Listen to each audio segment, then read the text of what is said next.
I want to vaccinate you, not against COVID, but against lies. I want to inoculate you against the conditioning that's happening on a massive scale. And if you don't have time to watch this video, you can just play it in audio. You don't need to see my lips move to get the message. I'm going to look at the vaccines that have been developed in response to COVID through 5 lenses: safety, efficacy, constitutionality, morality, and logic. And plot spoiler, in all 5 of these areas, the vaccines fail spectacularly. And I'm going to start with constitutionality because both the UK and US governments, and I dare say others, have been falling over themselves not only to fast track the likes of Pfizer and Moderna to bring their vaccines, but also to give them legal immunity from prosecution, so that anyone harmed by a vaccine, according to these governments, does not have the right to sue the companies who produced it, nor in the US to sue the Food and Drug Administration that authorized it, nor to sue any employer who mandates inoculation as a condition of employment. All this is not only a violation of the Hippocratic oath of do no harm, but also of Magna Carta, our foundational constitutional document. And the relevant sentence of Magna Carta is from paragraph 40, quote, "To no one will we sell, to no one will we refuse or delay right or justice," unquote. So by refusing rights, by refusing justice, by rigging the judicial system in favor of pharmaceutical companies, these governments are violating a bedrock constitutional principle that has been there to guide us for over 800 years. So why has Big Pharma received this sweetheart deal, this get out of jail free card? Is the legal system not already biased enough in favor of the wealthy and powerful that governments should tip the scales even further? And what about the financial system? The research and development for these vaccines was publicly funded, so the pharmaceutical companies are taking publicly funded research, turning it into private property, and selling it back to the governments at profit, thus enriching themselves, their CEOs, and their shareholders. So we're seeing yet another wealth transfer from poor to rich. So I ask again, is our financial system not already biased enough in favor of the rich and powerful that governments should tip the scales even further? So right at the outset, through the lenses of both constitutionality and morality, these vaccines fail. But the core of my message is to talk about efficacy. And I'm going to set this in the context, and I've been saying this about COVID all along, that it is our champion pathogen. When COVID first made its presence felt in the West in early 2020, we saw awakenings of a new and better world. The skies and waterways cleared. Oil prices plummeted, even going negative at one point because the oil producers had to pay people to take the oil off their hands, which is an indication of the kind of world I would love to live in. The homeless were housed, prisoners were set free, even the mainstream media were talking about universal basic income. The UN Secretary General called for a global ceasefire to end the sickness of war. And even the World Bank called on G20 leaders to offer debt relief to the world's poorest countries. So COVID immediately made its presence felt as a social reformer and signaled it is here to set us free from the structures of exploitation and enslavement that have been oppressing the planet and its peoples and its species. And there's precedent for this role of plague as a social reformer, most famously with Moses when he came to Pharaoh, the leader of Egypt, insisting that Pharaoh set the Israelites free from slavery. And when one plague failed to convince Pharaoh, Moses sent another and another and another until finally his fellow Israelites were set free from slavery, abolition was achieved, and the leader died, drowned in the Red Sea by his own hubris. And COVID's demands are simple. They're the kind of thing that Christ was talking about in the New Testament: to feed the hungry, house the homeless, clothe the naked, set prisoners free. But vaccines are an attempt to dodge these reforms. They are an attempt to restore business as usual, and COVID will not permit business as usual. Business as usual is over, and thank God for that. So you may know the story in the book of Exodus where Moses and his brother Aaron show up at Pharaoh's court to demand this abolition. And the first thing that Aaron does to demonstrate the power of God is to throw down his staff, which turns into a snake. Similarly, COVID, though it may at first appear venomous and viperous and scary, it is here to signal liberation, abolition. It is our champion pathogen. Also, if you know the story from Exodus, after Aaron throws down his staff and it turns into a snake, Pharaoh's conjurers throw down their staffs, which turn into snakes, but Aaron's snake consumes their snakes. And that is the power dynamic that is now playing out between COVID and the vaccines. After this scary creature appears, Pharaoh's system responds with a conjuring trick of mimicry, producing these puny snakes, just as today's system of enslavement is producing the vaccines. Do you think they stand a chance against the champion pathogen? I've been watching with a mixture of fascination and revulsion these videos of snake battles on YouTube. And there's one in particular in which a Texas indigo snake, which is not even a venomous variety, comes across a rattlesnake and, in the parlance of YouTube, owns the rattlesnake. It bites it, kills it, drags it off into the bushes and presumably eats it. That's an indication of how easily COVID wins this. And that could be because COVID mutates, as viruses do, as indeed COVID already has done, or simply because the vaccines collapse under their own weight.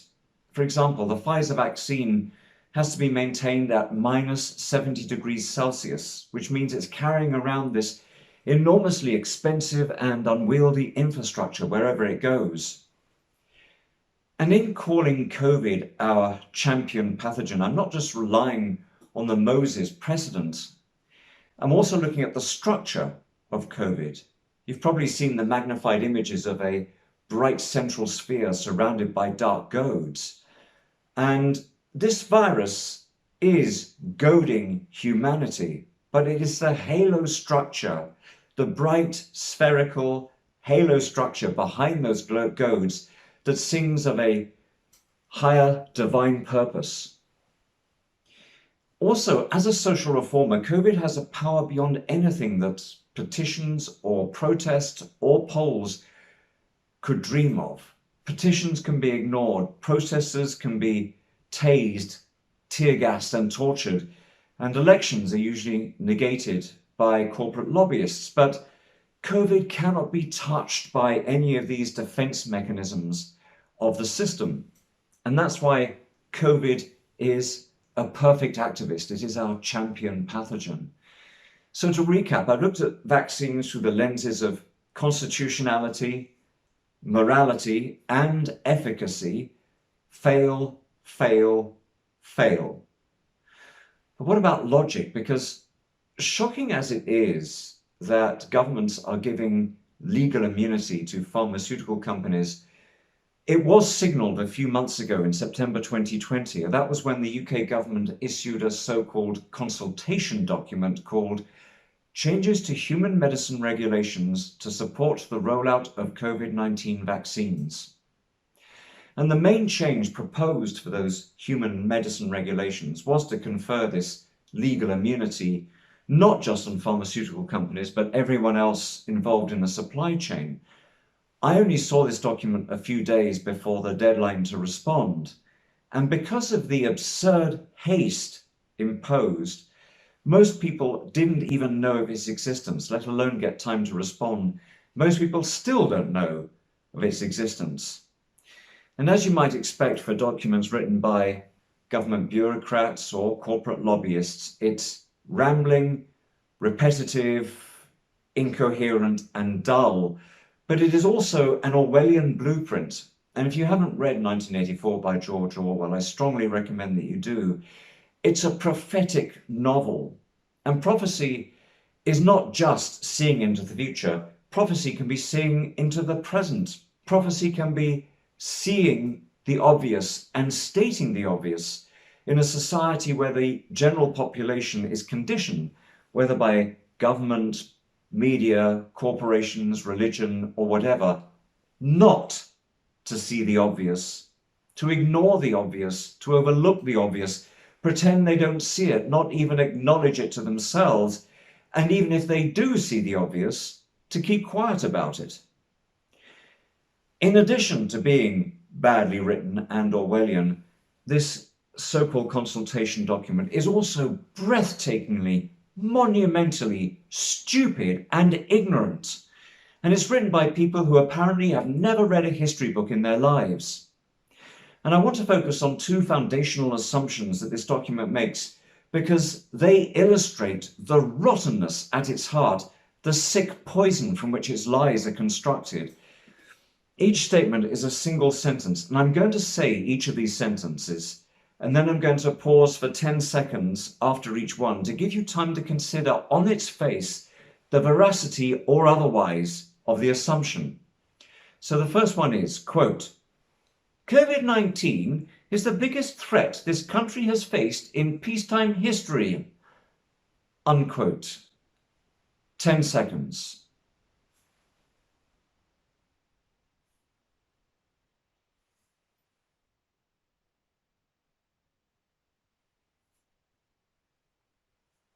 So, is COVID a greater threat than the Black Death that swept through Europe in the 14th century and wiped out between a third and a half of the population? Is COVID a worse threat than the Spanish flu that gripped the world over 100 years ago? Is COVID a greater threat than the plague that gripped London prior to the Great Fire of London in 1666? Is COVID a greater threat than climate change? Is COVID a greater threat than nuclear weapons or nuclear power? Is COVID a greater threat than poverty or hunger or homelessness or injustice or pollution, resource theft, or any of the other ills that are now ravaging the planet? And here's the second foundational assumption, quote, "Effective COVID-19 vaccines will be the best way to deal with the pandemic," unquote. 10 seconds.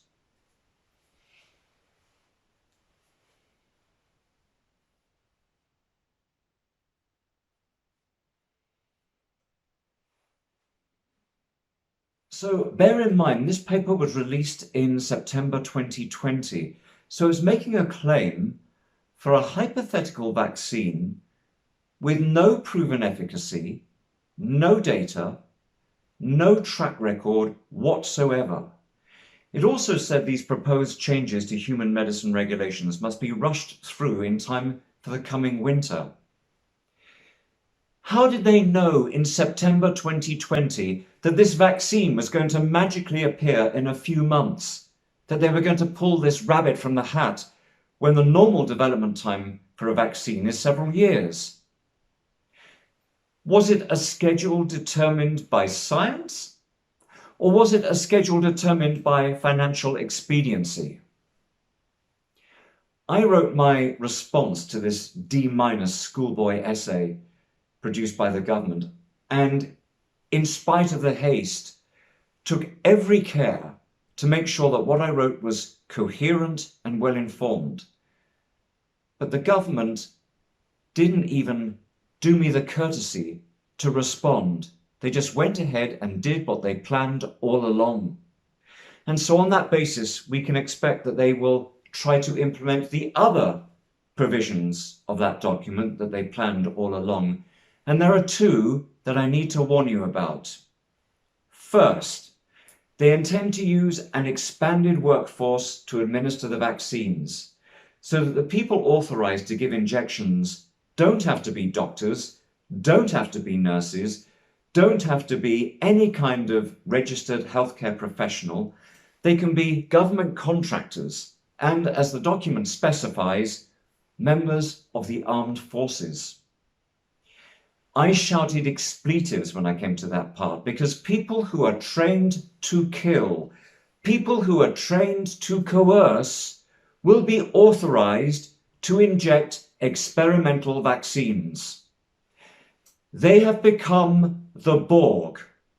And that's a Star Trek reference, because the Borg are aliens who go around injecting bioengineered materials into their victims in order to turn them into other Borg, and they call it assimilation.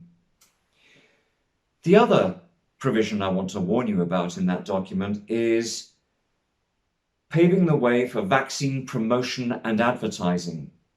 So you can expect, and indeed it's already begun, images of smiling families, relaxing music, soothing messages, testimony from people who say they've had the vaccine and how grateful they are, messages from doctors and scientists on the payroll telling you to be afraid of COVID, that vaccines are safe, that vaccines are the answer, they're our salvation, they're going to save the world.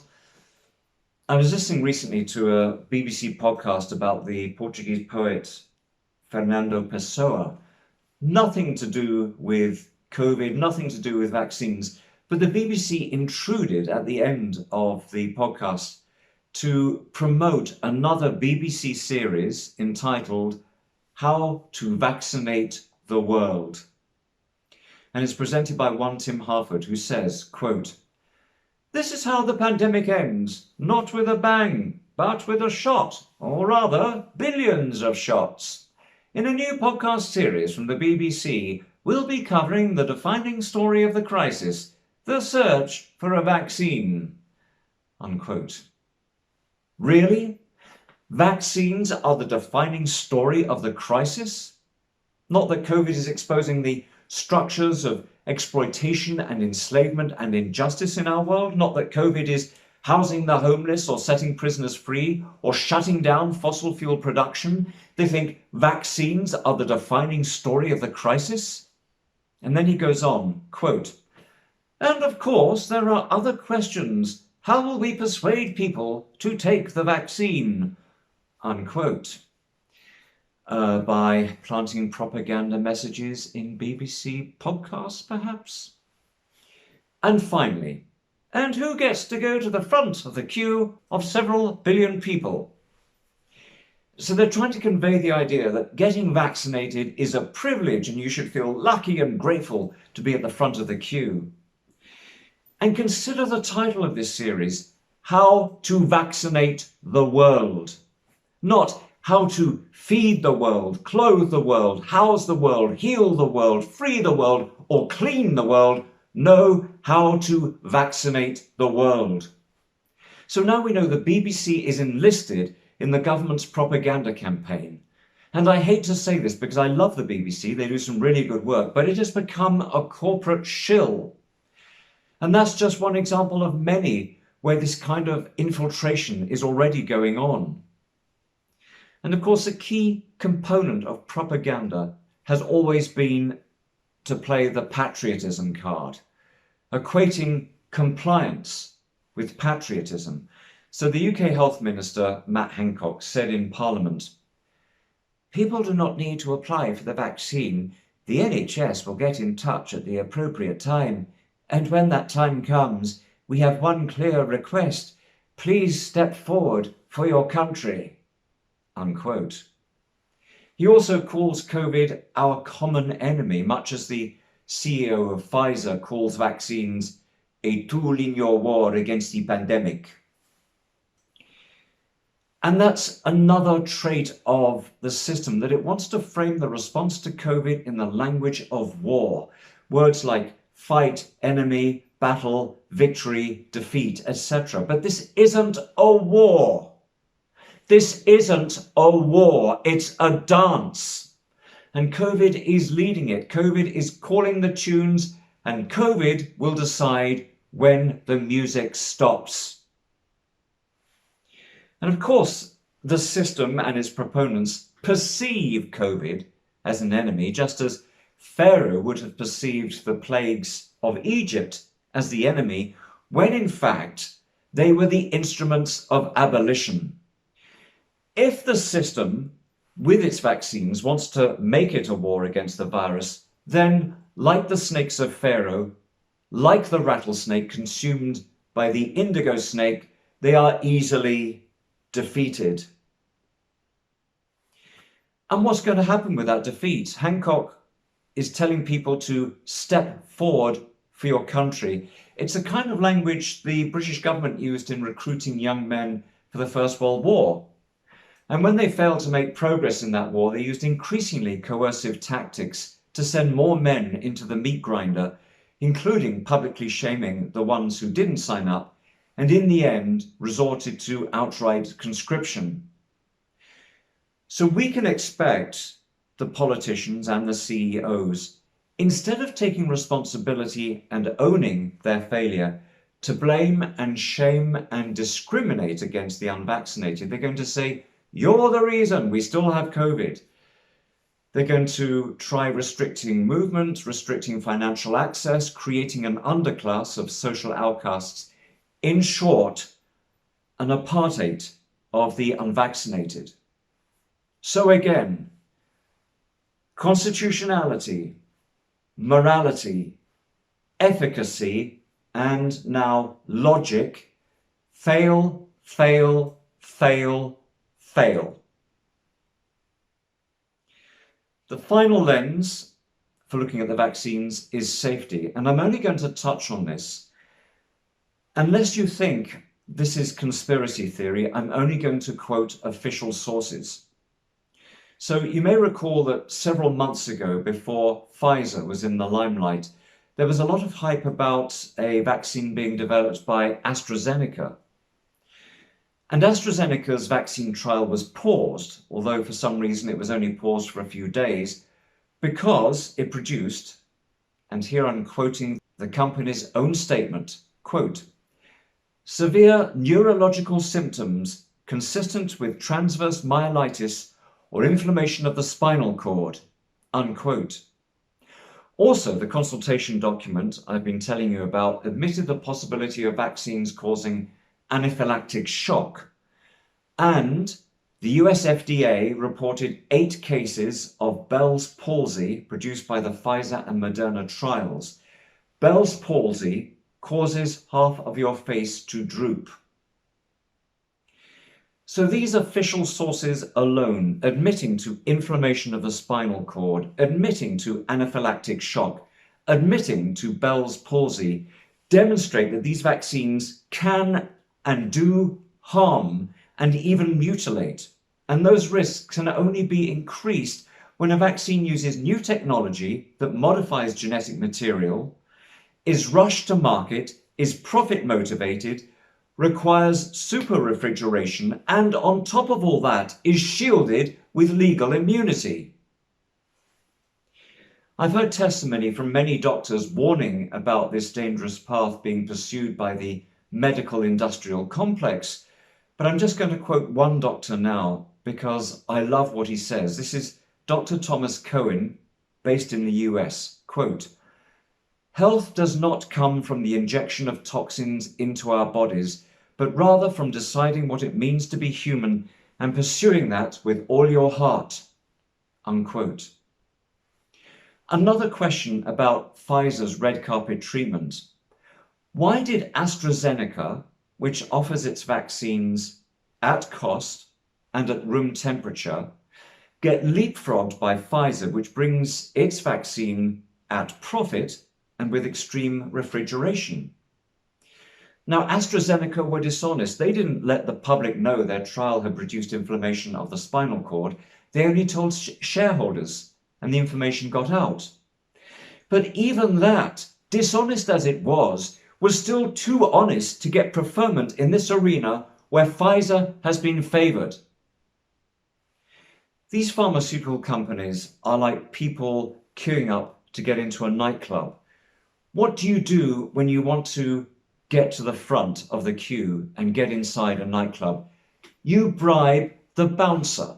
So my question is, whom did Pfizer bribe to get this? I recently read an amazing novel set in the time of the great Old Testament prophet Elijah. It's called The Lamp of Darkness by Dave Mason. And in it he says, quote, "The Holy One always creates the remedy before bringing the malady." Unquote. I'll say that again. The Holy One always creates the remedy before bringing the malady. So there is already a remedy out there. And I don't mean some other pharmaceutical product. I don't mean some other drug, because the solution to pharmaceutical domination is not another pharmaceutical product. It's going to be something simple, easy, cheap, effective, maybe even something you can grow in a flower pot in your kitchen. But what's going to happen to the person who discovers it? The governments and pharmaceutical companies are so invested in the vaccine model by now that they will have to shut down any competing message, because suppressing the truth is their business model.